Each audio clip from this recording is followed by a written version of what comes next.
trip. Okay. I'm not even going. This shit is just in case I get lost. You know what I'm saying? You got a pro. You know, I'm about to make it easy. It's gonna be easy. All right, y'all. We are here today for the first episode of the Up2SumTv podcast. So the purpose of this podcast is to showcase Lansing excellence, bring light to the voices of the people in Lansing, Michigan that make this beautiful city what it is. The creators, artists, small businesses, big businesses, the people of 517 make a real motion, pushing the needle forward for the city in a positive way, drowning out the noise, staying locked in. There are still tons of good people out here tucked away, standing on business in their own lane and doing their own thing. And this platform is about giving those people their flowers while they're still here. Everyone on this platform will have their own authentic path they have carved in life, different experiences, different perspectives, different jewels, games, resources, tools, and some news you can use. Everybody has a different story, but we all coming out on top with the same goal, and that's win. So we about to dive in. As I was telling you, like, this is my way of like trying to like extend my hand back to the people that have helped me get to where I'm at. Today, I have somebody that's very special to the media world here in Lansing, Michigan. Oh, stop. You gonna make me blush.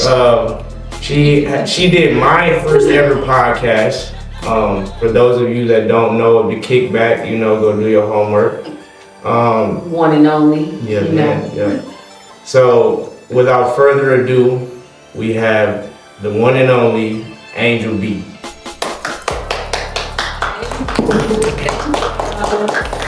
Thank you so much. Thank you for coming here today. Thank you for making time to come kick it with us. I'm gonna just go straight into it.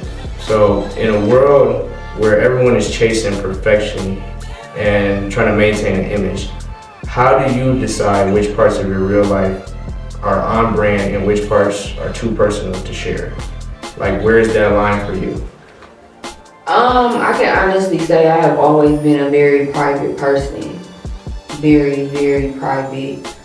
So hopping into the radio or even just being a public figure, I feel like I already knew where the line should be drawn. I'm one of those people where I don't want to say I give a little, I give just enough. You know what I mean? I'm very personable, but my personal information is my personal information. So I feel like just growing up, you know, in a black household, you taught that your business is your business. So when I get on social media now and I just see a lot of things, and I'll be like, you should have written that down. You know, you definitely should have kept that to yourself. But for me, I couldn't even tell you. I just know what to say, how to say it, when to shut up, for real. With that being said, you know, that was a good answer too, by the way. Like, that was a question that I'm curious of, because I'm still learning how to compartmentalize in a way. Like, I feel like sometimes I overshare, or I get a world so much of me where like it ain't nothing left for me, you know? So I'm learning how to like draw back my energy a little bit. So thank you for shedding light on that. I want you to know, like, it's nothing wrong with you being that way, but I encourage people to be careful, because I feel like a lot of times people forget that social media is kind of permanent. Yeah. You feel me? Like, we'll post something and be like, oh shit, let me delete that.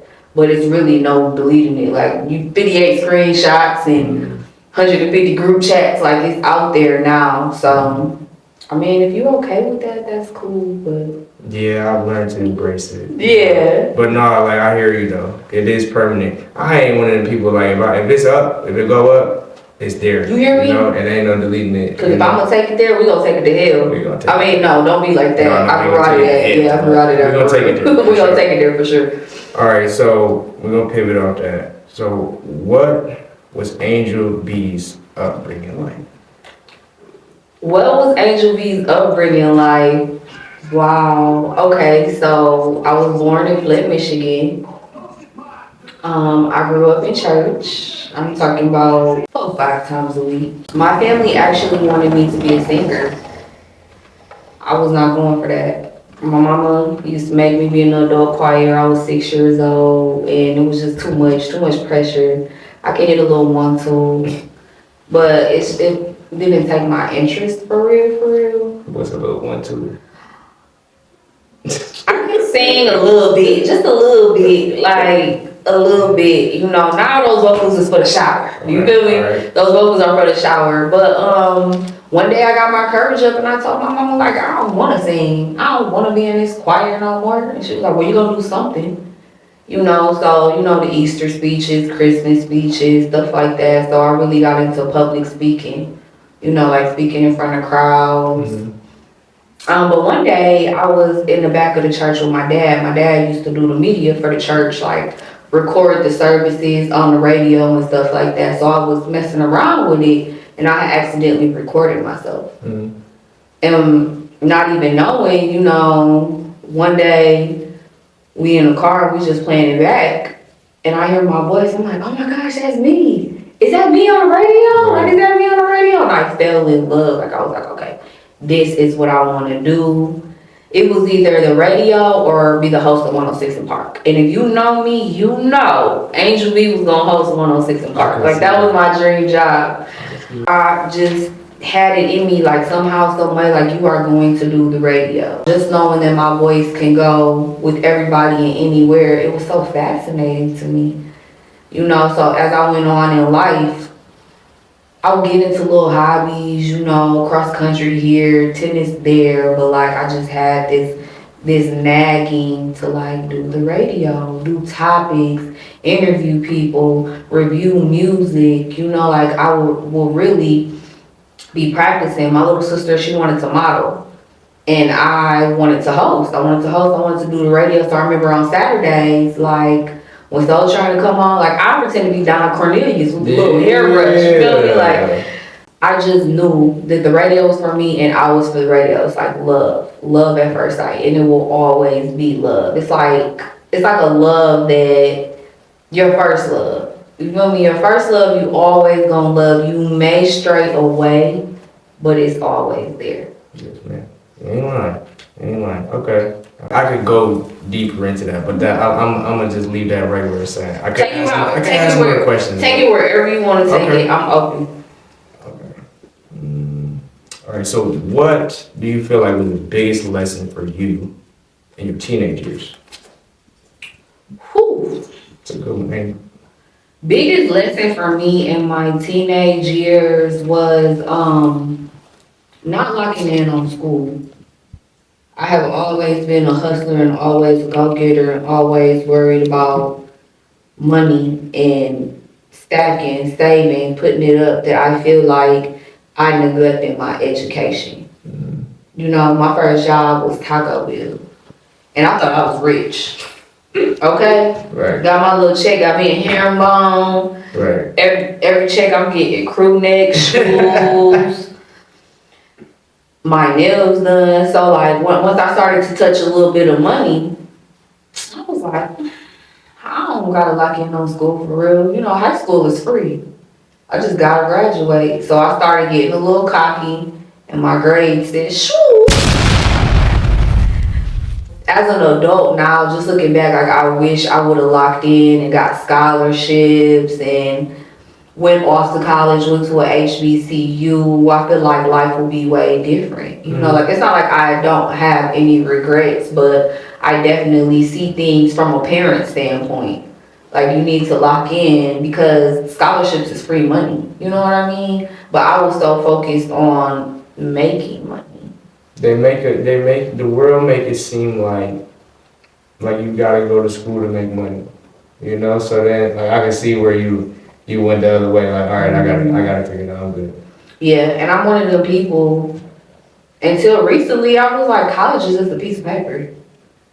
And as an entrepreneur, even still, you really don't even need college. If you got the gift of gab, if you know the right people, and if you know how to navigate and have your way for real.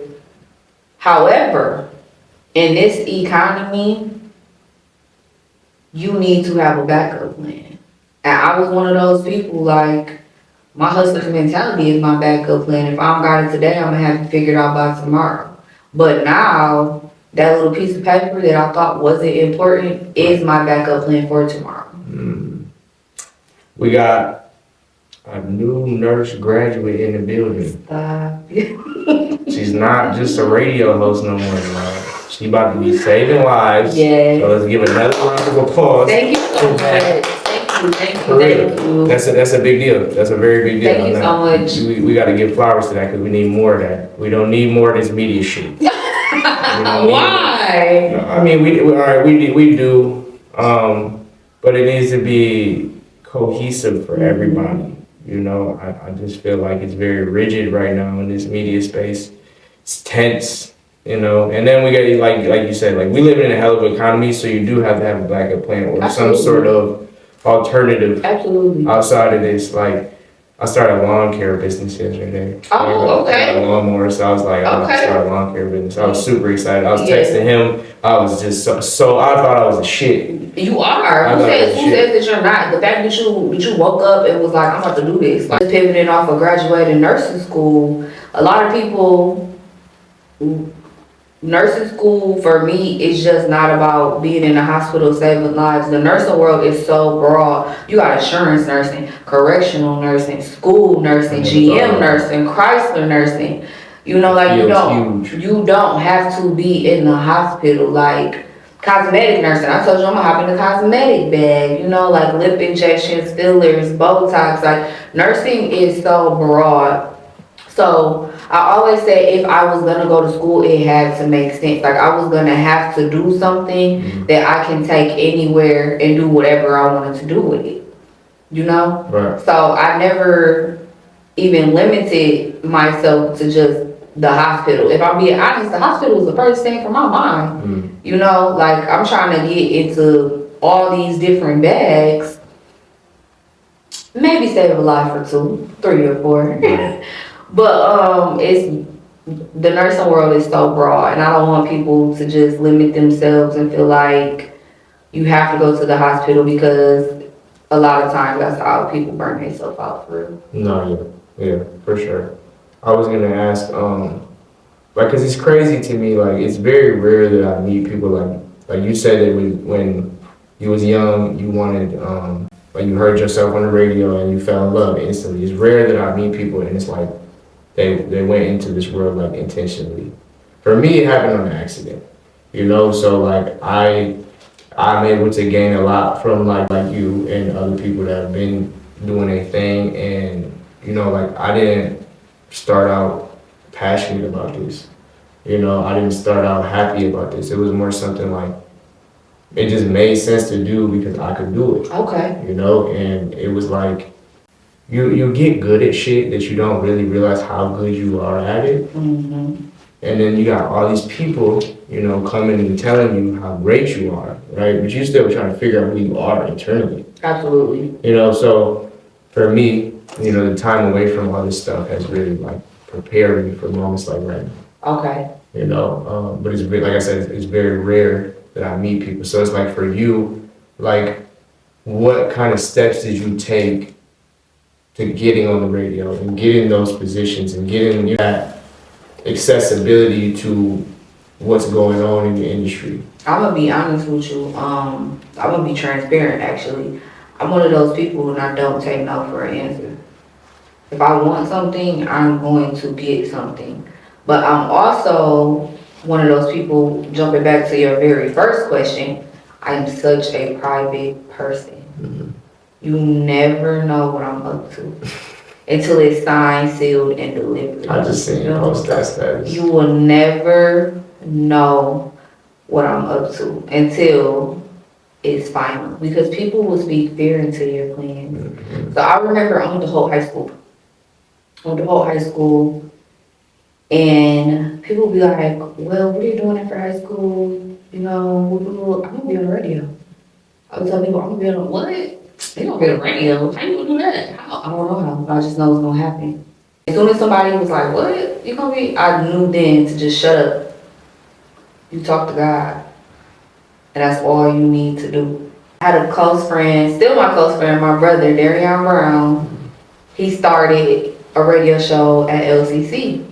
He was like, yo, Age, I need a host. I was like, hold on, wait a minute, hold on. You know, I was still young, I was still shaky, I was not sure of my voice.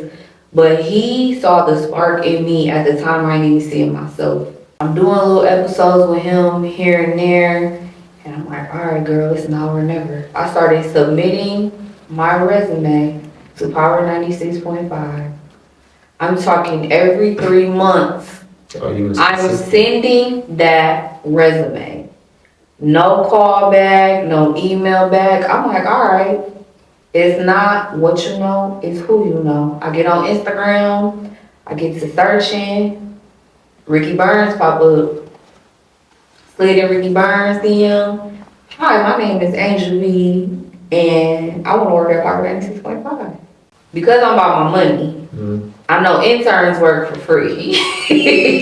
I was like, I gotta get, if I'm really gonna put my all into this, I gotta get something. You know, I gotta get compensated somehow, some way, you know? She's smart, yo. I gotta get compensated somehow, some way. I had no experience for real. Fake it till you make it. He like, I'm gonna let you on and I'm gonna give you your own show. I'm gonna give you 12 to 6 a.m. 12 to 6 a.m. is crazy. No, I had a 9 to 5. I mean, with your own show. I had a 9 to 5. That's crazy. With your own show, though. Yeah. Your own show. So I had a 9 to 5. I was doing 12 to 6 and filling in whenever they needed me. I'm talking about just hungry. But you doing it for free? No, I was on payroll then. Okay. I was on payroll. So I was thinking you got it. No.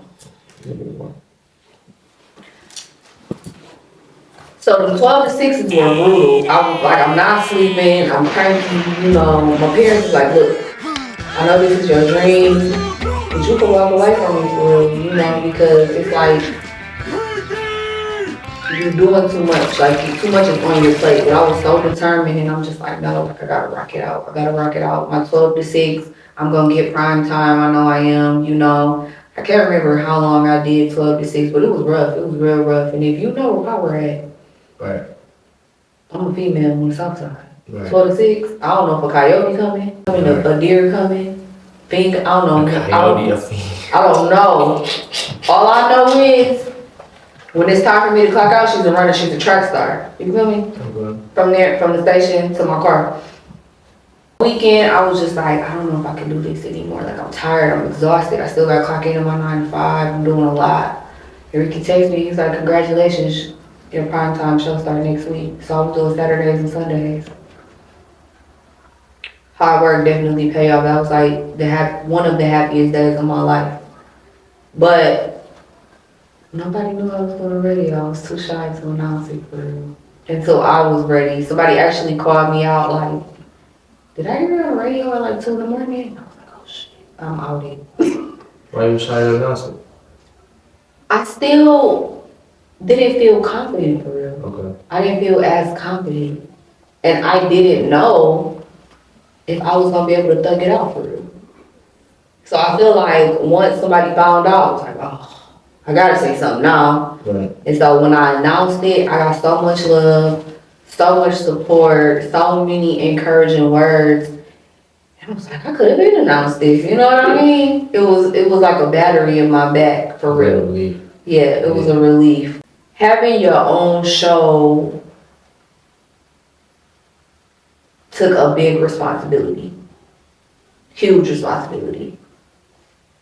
I missed out on so many special moments with my family, with my friends. I was in a relationship and I really put my all into my career. I'm not saying that I have any regrets, but I think I was so hungry on getting my dream job that I didn't take into account how closed off I was making myself. You know? I missed out. I used to work on Christmas, Easter, Hanukkah, Kwanzaa, anything, you know. I was at the radio station, and I think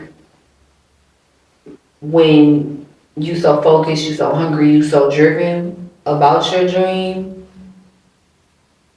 people don't understand that and they can get offended, you know. You can become a bad friend, bad son, daughter, partner. Yeah. You can. So I'm not saying I have any regrets, but that's just something I wish I would have found that balance, because I had a 9 to 5, Monday through Friday, and I was at the radio on Saturdays and Sundays. So I had no wiggle room. But like, was that something like you had to like after or like in the midst of like, cause you happy doing what you love, but it's taken from the people that you love. Yeah. So it's like an after thing, or like you knew in the moment. A little bit of both. It was like one of them things where it's my best friend's birthday or even my man's birthday. And y'all know Angel in here, she at work. Mother's Day. I just made a status 2 days ago, like thanking my little sister because I've missed out on so many important moments because somebody has to physically be in the radio. It's like really no days off unless you got a pneumonia. Okay. So, and because I don't have kids, I feel like sometimes I would get like the bad end of the stick. Like, oh, she okay, yeah, she don't got no kids, she can be here on Christmas, she can be here on Easter, you know what I mean? So, that's one thing I will say I kind of regret. It's not like having that balance because I've lost some important relationships to me personally because of me chasing my own dreams. When now, I would like to think now this past season was 3 times rougher than the radio, but I found balance. If I'm with my friends or my family, my phone is in my hand, I'm studying, I'm doing questions, but I'm still present, and time means everything, So this is what I want to ask you, because I relate to like everything that you just said very heavily. Like this time around, what are you gonna do to sustain that balance? Boundaries. I have found an amazing work-life balance. Like when you had your own show, like just having that power to like do what you wanted to do and shoot the content you wanted to see, or was it like they was bringing guests on for you, or how did that work? I'm gonna be honest with you because I'm so glad you asked me this. Doing the radio, people thought that I had a lot of reach that I didn't have. Okay. It's like, yes, I have my own show, but it was so many restrictions and certain things I couldn't say, certain things I couldn't do, which granted, it definitely helped me as a young woman in how to conduct myself as a public figure. So I'm grateful for that aspect. Like, when it comes to the radio, it brought so much structure. You can't curse on air. You can't say certain things on air. You can't talk about politics and certain things like that. So it kind of taught me how to pivot, for real. You know what I mean? It's like your voice is your voice, but I'm also one of those people, ignorance is bliss. You know what I mean? Break that down. When I say ignorance is bliss, being on the radio, when I press that button, I never wanted to say anything that will really rub my guests the wrong way, because they're my family. You feel me? Right. So if it's something that I'm not sure about, or in my opinion, is ignorant, I'm not gonna say it. So it kind of taught me to read the room for real. And also to do homework. That's what I mean. To do your homework. Like, I would write down my topics and I would show my boss and he'd be like, where you get this from?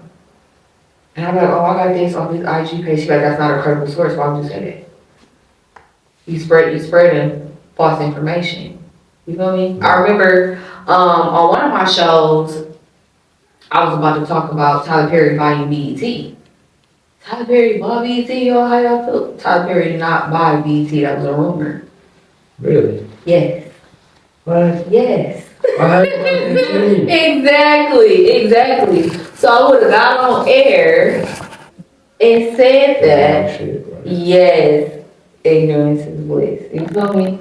So now, people, oh, Angel B was on the radio. You know, she said Tyler Perry bought BET. He didn't buy BET. It was a rumor and speculation, you know. So yeah, it was looking real. It was looking real. But my boss, she used to always be on me like, you need to have credible sources. So I started tapping in locally, getting my information off of ABC, Fox News, you know, stuff that I knew was really real. Right. You know, because anybody could start a gossip site. Anybody could talk about Cardi B, baby daddy, or whoever, you know, like for me, I wanted my show to have substance. I wanted to crack jokes, make my people laugh, encourage them, and also talk about what's going on in their community, in our community. I wanted facts. I didn't want to get on air. I didn't want to say nothing out the way or anything that I couldn't back up. If I didn't have no credible source, if I couldn't back it up, then I just wasn't gonna say it for real. In the silent years, you know, you were a voice for others. What was the loudest thought you had to navigate your own head? I know that's a loaded. That's a deep That's question. what I don't even gotta answer that. In the silent years, you gotta ask it one more time. Okay. In the silent years before you were a voice for others, what was the loudest thought you had to navigate your own head? So before all this media stuff, you know, before you became a public figure, you know, the Angel B, you know, you were just Angel. My silent years actually happened when I left the radio. I see that. I see that. Yeah, so my silent years before I was on the radio, before I was Angel B, like in my brain I was already that. You Right. feel me? I prepped my whole life for that. Right. So my silent years didn't start until I left the radio. And I had to sit in the silence. Was that like a bittersweet kind of, or like No. did you feel like you were missing out? Like, you know how you feel like if you know you're not. For me, actually how I got into the medical field, I was doing the radio towards like, I don't want to say the end of my career. I want to say like when I left Power and I went to another city to do the radio, I feel like my stepfather had got diagnosed with COVID and we found out he was at almost stage 4 liver cancer and he passed away. The radio was my escape. The radio was who I was, but the noise got so loud, I'm just like, I have to step away. It's crazy because I'll always tell anybody the radio was my first love, but hopping in the medical field, I felt a nagging at my heart, like you have to do this. And it's like, what? You have to be a nurse. I gotta put the mic down? Like, there's no way. I'm not about to walk away from the mic, but it's when I tell you this nagging feeling, it's like an itch I couldn't scratch. To show yourself what you're capable of. What? Like, walking away from the radio was never on the table, never an option. Like, I was having my way, I was having fun, I was getting paid to do what I love to do, and, oh, I had 3 jobs. Okay. That's a lot. Do you feel like your time, like, doing radio, do you feel like you genuinely got to be yourself? Absolutely. I really feel like I got to be myself. So much, but it's crazy because I'm more of myself, I'm more self-aware, I'm more conscious, I'm more empathetic. Because chasing my radio career, I can admit, made me a little selfish. I was just worried about getting to my dream and making something of myself. It's like when you are the kind of person that you thrive off of doing for others, it almost feels like a crime when you do for yourself. That's how I feel. I'm glad you said that. For real. Like, there is no balance. You gotta create it. Very true. You know, it's not you have to create it. You just have to put this shit down. You do. And know when to push the off button. You have to know when enough is enough. And to up your price. Yeah. Because you are an asset. You feel me?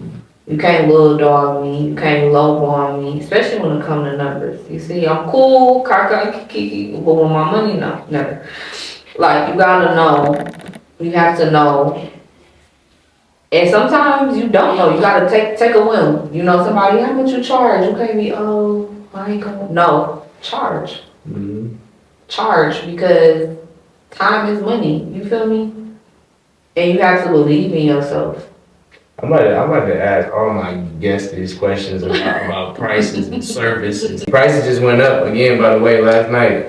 Music videos ain't $600 no more. What? Oh, I never knew that. Like that. I mean, because that's not my lane, I ain't gonna say if that's a lot or not. You know, that ain't my lane. So. No, that's not a lot. That's not a lot, is it, Gunner? Oh, $600, that's not a lot. No. That's overly blessing for me. I mean, it's nothing wrong with being a blessing too. This is the thing with me. I'm not gonna sacrifice my integrity for no money. But once you pay me to do a service, I'm gonna make you priority. You know what I'm saying? And like, I like to do free stuff so that I can, walk away if I need to.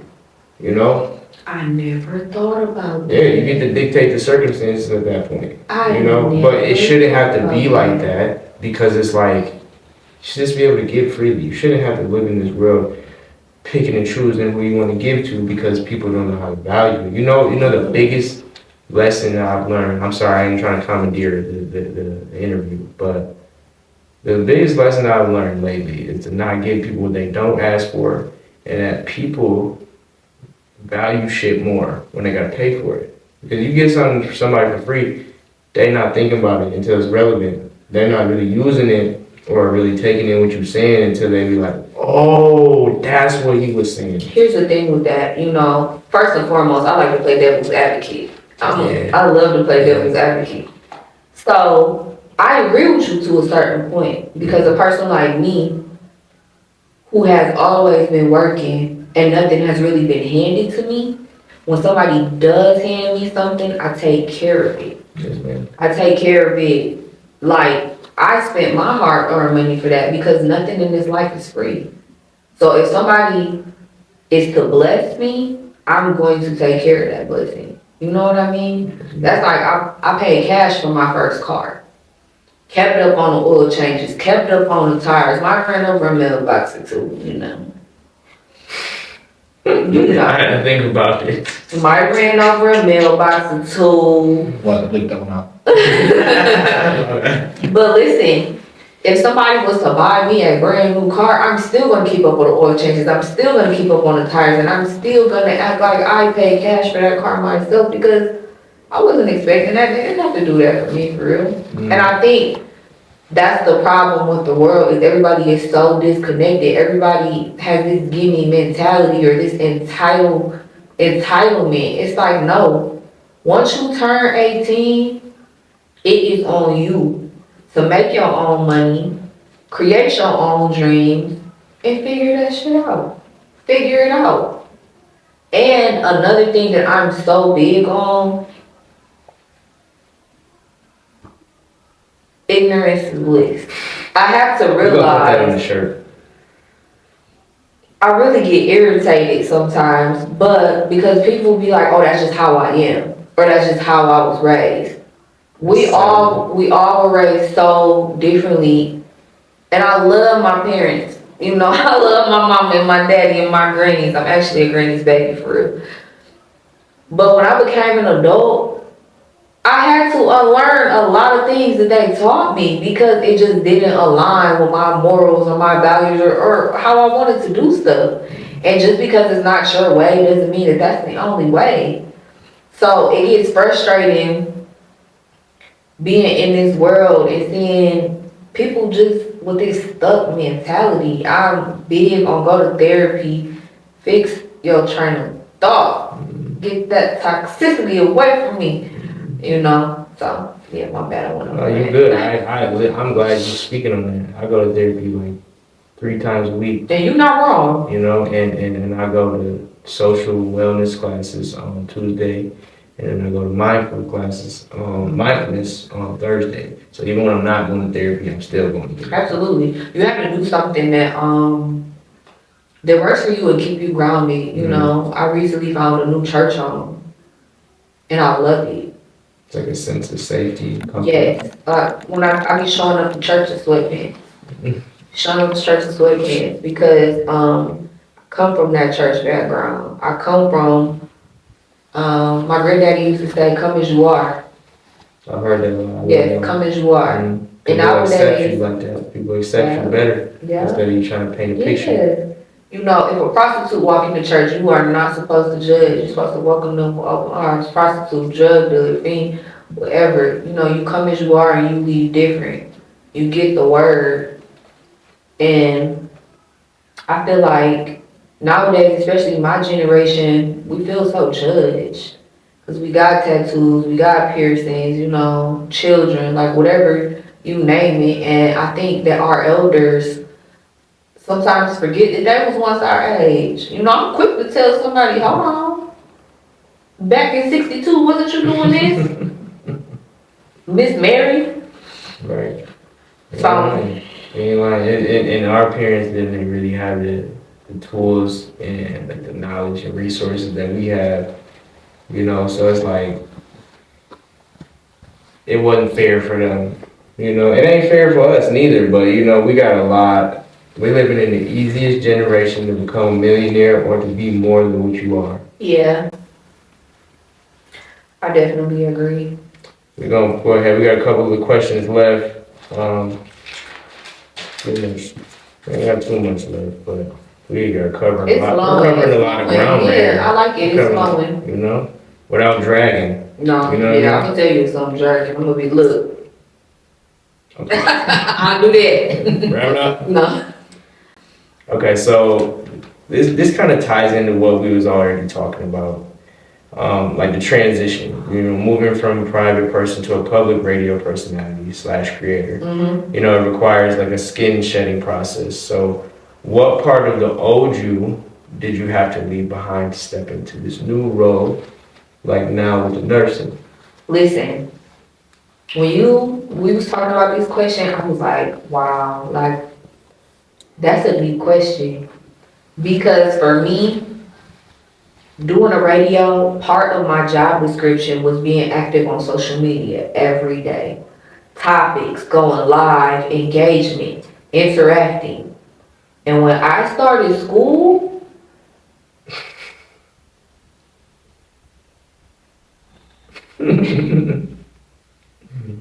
I said, I can't do both. I remember crying because I'm one of those people where if I can wear 8 hats, I'm gonna wear 8 hats. But it's like God was literally telling me, like, you have to choose. So you can do anything you want, just not everything. I was like, okay. I was like, okay, I'm gonna just focus on school. Couldn't do it. I was still on social media, still interacting, still making statuses, still doing topics. My grades was shaky, boy. And you know, you pay for college. But that's not high school. High school was free. I just had to catch the bus. I'm paying for school, and I went to school in another city. Right. Paying for gas. I said, okay, girl, no. So I deleted the apps. That still wasn't good enough. I can't go to sleep. Look, I'm on Safari. I could not go to sleep unless I was scrolling. I couldn't go to sleep unless I was scrolling. It was so bad. It was so bad shedding Angel B to become this new person. Like, we're getting down to the meat and potatoes, guys. Because this is the stuff that people don't talk about, and this is the stuff that we need to talk about it more, and we need to take accountability and actually be like everywhere you go, this all you see. Listen, I was one of them people. You could ask my mom and my sister. I'm like, can I see your phone real quick? They're like, no, you cannot see our phone. I'm like, please, just let me open up the Snapchat. Please, let me open up the Snapchat. Let me see your Twitter. Please. And they're like, no. And then I'm like, okay, maybe you do got a problem. And so I deactivated. I got rid of everything but TikTok. Because I convinced myself in my crazy little head that TikTok was for educational purposes, which it was. I had a lot of motivation, a lot of nurses, a lot of radio personalities, so it kept me in tune to the world just a little bit. Not too much, but just enough. Yep. So I will reactivate for Christmas, you know, but I kept it real short. But I was getting sucked back in there, and it's just so crazy how social media isn't real, but it can really like take over your life for real. Cause I'm one of them people like, especially doing the radio, and I told you gotta cite your sources. If I see something going on, I'll be like, okay, let me click on this page. Okay, let me click on this page. Before you know it, I'm on a Granny page, Uncle Mario page. I done found out where he got laid off in '83. Ain't that so crazy how quick we get distracted? Like we get distracted so quick these days. Our attention span is shorter and shorter, and it's like I'm speaking for us all because I see it. I be thinking I'm the only one, and then I have these kinds of conversations with people where I go out in public and I just see like people don't have no communication skills no more. No, you know, or like it's like they don't see in themselves enough confidence to like look people in the eyes, or you know, I'm big on that. Or just clear, consistent communication, like that goes a long way. And for me, I'm so glad you brought that up because that just made me remember an experience that made me put down my phone. Okay. I met a content creator, like a big content creator, and they didn't have social skills. Like I went up to them, hi, how you doing? And I was like, online, you're such a different person. Right. You know what I mean? I would like to think that I'm the same. You know, you see me, I'm always speak, I'm a wave at you, come up to me. But the fact that we are so distracted now and so attached to our phone, it's like you could go live and have a full conversation, but you cannot in person. It's scary. Scary. Okay. It's a real scary. It's even scary because these babies are doing it. Like my little cousins know how to work my phone better than me. I'm like, what is going on? They're watching us though. Listen, I sat down to watch Miss Rachel. Oh my fucking God. I wish I would have been Miss Rachel. These kids, Miss Rachel. I ain't gonna say that bad. A lot of people owe Miss Rachel child support. That's all I'm saying. She's in the blood. You think so? I think so. I ain't no way. These kids, they know sign languages. Yeah. My friend baby was like, more please. I said, what? I said, he like that. Miss Rachel. That I will second that. I feel like the level of how much information our kids can take in is at a higher stance versus 10, 20 years ago. I always tell people I like to talk about this, right? You know, physical fitness, right? Mm-hmm. When we was growing up, you like 28? You know? She's about to be 30. Okay. So, see, my generation. Mm-hmm.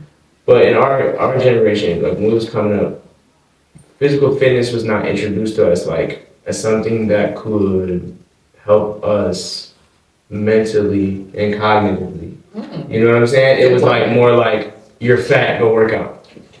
You know what I'm saying? I was a chunky kid, so yeah. When I go to the gym now, that's why I'm going for the mental fortitude and the release. You know what I'm saying? Just the same.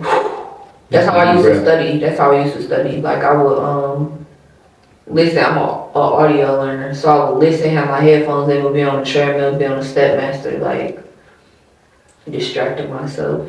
That's what me and her been doing. We've been listening to podcasts in the car when we were dashing. Yeah. I love music getting tired. Oh yeah, music now. We gonna hop into that, but I'm gonna just let y'all know. My taste in music is different.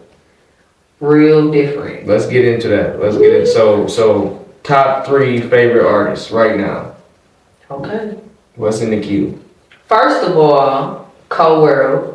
J. Cole is my favorite rapper. He went crazy. I love J. Cole. Second, Jamie Foxx, Unpredictable. I listen to Jamie Foxx, Unpredictable, or that's on Quiet Storm next. Look, Mary J. Blige, Share My World. You know, okay. So when new stuff drop, I be late to the scene. You know, like everybody keep asking me about this Usher and Chris Brown concert.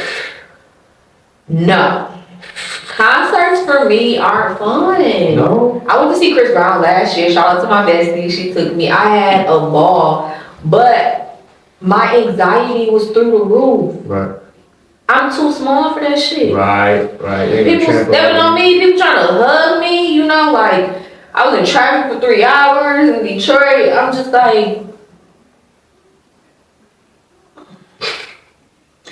So, of all the places in Michigan that you worked, where has been your most favorite? My most Out favorite? of Detroit, Lansing, like everywhere you've been in Michigan. We're going, you know. So the best job that I had was being a brand ambassador. Okay. Being a brand ambassador, wearing clothes, sunglasses, hair, promoting companies.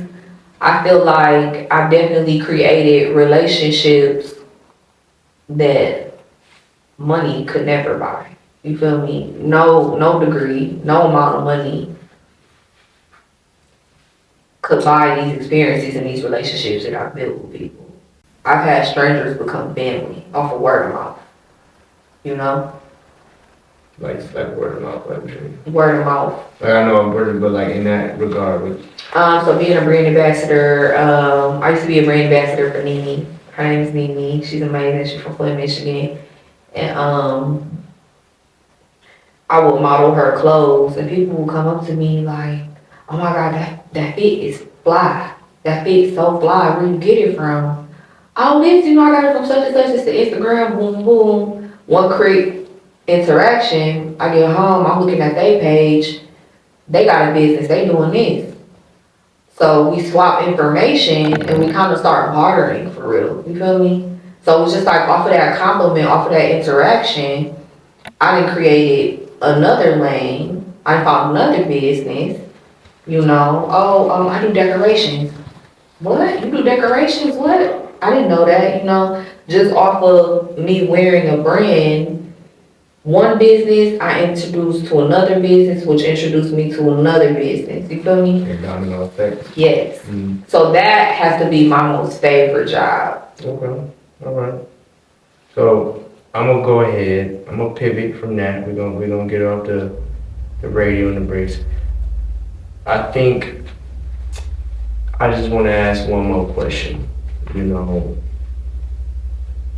what does the future look like right now for Angel B? Well, the future is bright. It's always gonna be bright. But now, I don't know what's next. I feel like this is my last year in Michigan. Can I share something with you that I heard a couple weeks ago? What you hear? No, it's not like about you. Woo! It's just like what you had said. Like what did I say? So I was sitting in for the Rock Cobain interview at Power, and oh really? He is a wonderful guy. Just Greg is awesome, awesome. I love him. He is awesome for real. He showed me it's possible. You know, that's why I'm not gonna get this your interview. You know, maybe we'll do one. You can interview me again. You know? Of course. Let me tell you, I'm gonna cut you off, but you just made me remember Rock Cobain. Yeah. Is my brother. That's my dog. Yeah, like that's how me and Andrea started in the back of his boutique. Okay.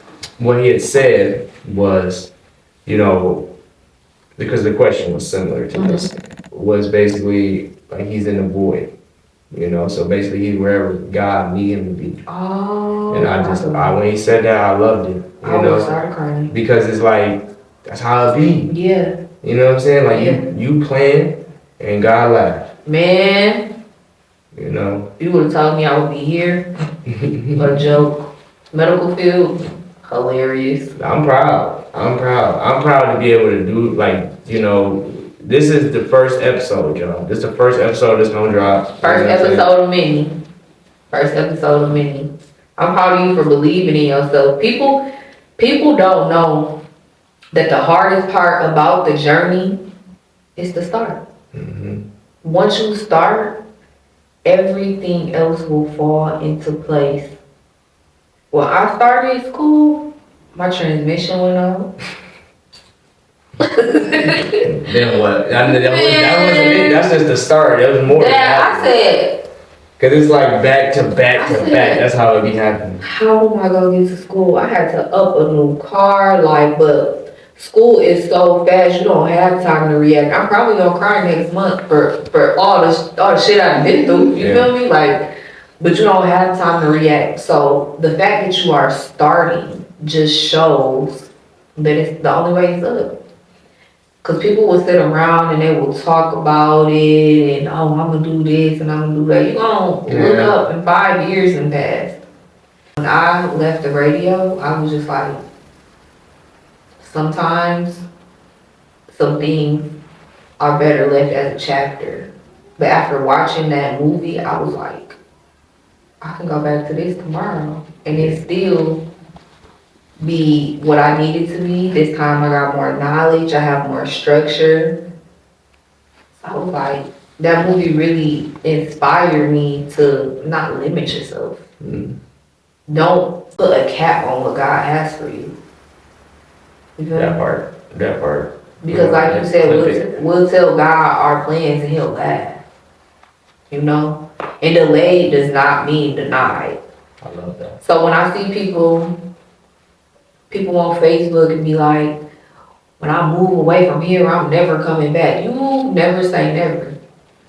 You never know what God knows. You never know. Even if you gotta move back in with your parents, sometimes you have to step back to see the bigger picture. You feel me? Because if you're always in the mix, Yeah. it's too much noise. It is. It's too much noise. And that's another thing, like, one thing that I've learned is to, like, when I was sitting in my silence, I had to realize that the silence was not a punishment. You feel me? And to embrace that silence. It's preparing you to be at peace again. Because when I tell you I was so busy working 7 days a week, it was fires going around me, and I was just no work. I was gonna say, like, as an outsider looking in, like, you know, the time that I seen you at work, you know what I'm saying? Like, because I used to tune into the kickback, and, you know, and from an outside perspective, you handled it all with grace. Because I would have never guessed none of this. Man. You know what I'm saying? You got stories today. You right, like, it's like, this shit is 80% confidence and the rest is effort. Yes. And you can't. Trying and keeping going. Yeah. You have to keep going. You are gonna fall. You are gonna stumble. You are gonna get told so many no's. But that one yes is gonna turn you up. And even if you don't hear a yes, create a yes. You feel me? Take that shit. Yeah. Take well, I'll tell you, when opportunity don't knock, I'm gonna build my own door. Like, I don't take no for an answer. Yeah. But now that I'm about to be 30, sometimes you gotta accept that no. That's a good You have to accept that no, because what God has for you is for you. And rejection can be protection. I have learned that the hard way as well. So I do want to thank you too, you know, just for sharing your experience with you know, school and whatnot. I'm actually about to go back to school to be a life strategist.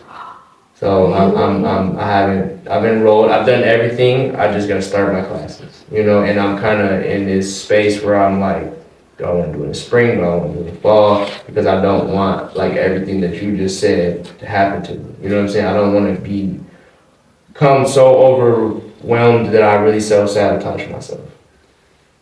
You know? one thing I will tell you though, because how old are you? 28. 28. Okay, you at that good age. Earlier in the interview, I told you I wish I would have went to a HBCU. I wish I would have went off to school. I'm grateful that I did this late because I had structure. Back then, ain't no telling. Would have got down there, did the radio. Oh my gosh, what? Like, because you know it's at stake now? Yes. For yourself as an adult? Yes. Yes. Yeah. And so, at this age now, I don't know about you, but I got bedtime. I've been trying. I got bedtime and I'm an early bird. Like, I can't sleep past 9 a.m. That's actually how I know I'm sick or something is wrong if I sleep past 9, for real. So at this age, when you get in tune with your body and in tune with your mind, starting school is the hardest part. But because of your structure, you gonna naturally figure out a study time, naturally figure out your testing strategy versus, in my opinion, if I would have did this shit at 18, that's when I would have self-sabotaged for real. Because I would have been trying to do so much. Yes, I still would have been trying to go to work. Still would have been trying to be on the scene. And I would have been doing the radio. So I would have been in the club, hosting, promoting, doing so much other stuff that school would have got neglected. Mm-hmm. When I started school, I went down to work in 1 or 2 days a week. I would not recommend. Yeah, I feel you. Yeah. I feel like right now I've got my plate full, and I'm actually trying to find some help to take it down a little bit. You know, I've been doing everything by myself for so long, where it's like I battle. Like this is how my days go. Right, I have 12-hour work days. Do that for 3 weeks. Right. Then at that 3-week period, I sleep for 2 days. You feel me? Not 2 days straight, but I'm an early bird. No matter what time I go to bed, I'm an early bird. But lately, I've been trying to get to bed around like 10, 11. Okay. You know what I'm saying? Yeah. But like, I've operated from that 12-hour work week, do that, and you know what I'm saying? It's like restart. Every time it ends, restart. Yeah. Restart. But I'm getting older. You know what I'm saying? And my body is starting to feel that shit. Yeah. One thing about it though, your body gonna shut down on you before your mind do. Cause I'm one of the people, I trained my brain to be stronger than my body. You say you fall asleep scrolling, right? Yeah. I fall asleep editing. See? And now I'm trying not to pick up the habit again. But it's like, once you've done something for so long, it becomes your norm. Yeah. It's like second nature. It is. And then it's like the thing, like it's like to other people, it's like how you do this or how you do this, but it's like it's just a regular pattern like anything else, you know. It is. It's like once you got an eye for this shit, you know, or an ear or gift of gab. But I feel like we've had a good episode today. I think it's time to wrap it up. I am very grateful for Angel today for coming down. Thank you for having me, y'all. We are here at Creative Block Studios. I got my man Gunner Armani Productions in the cut. In the behind the scenes tip, I got my lovely lady over here in the corner taking some pictures for us. This is my first time doing this, guys, so I'm just winging it, you know, but I believe in myself and I have great people, right, like her that come on, and we got a whole bunch of people playing for this season. Obviously, by the time they see this, you know what I'm saying, like it'll be out. But you get the gist of it. So, Up2SumTv517, we are exiting the building. It's been a good day. Yes, y'all. Make sure you add my Facebook, Angel Brooke, Brooke. Yep. I can't remember my IG now, cause I don't know. Only one Angel B something, maybe. I don't know. But yeah. Do you have anything you want to tell the viewers to look forward to for your future? No, because I don't know what's next, but you gotta know when I do figure out what's next, I'm not gonna speak on it till it's signed, sealed, and delivered. I know that's right. Yeah. So how about this? Instead of that, how about give the viewers some wise words of advice? Motivation. Definitely. Some motivation. I give y'all a few quotes. Yeah. There's no limit. The two I live by, number one, in order to see things you've never seen, you must do things you've never done. Number two, my favorite scripture, what does it profit a man to gain the whole world, yet lose his soul? So no matter what I touch, I'm never gonna stop being me. Thank you for that. Yep. Oh, stack, pray, and stay out the way. Stack, pray, and stay out the way. Yeah. She's like a rapper, y'all. Yeah. I know I got a few bars. Alright, y'all. Another life. We signing off. Yeah. That was perfect. Thank you. Thank you. You did great. Gunner, thank you.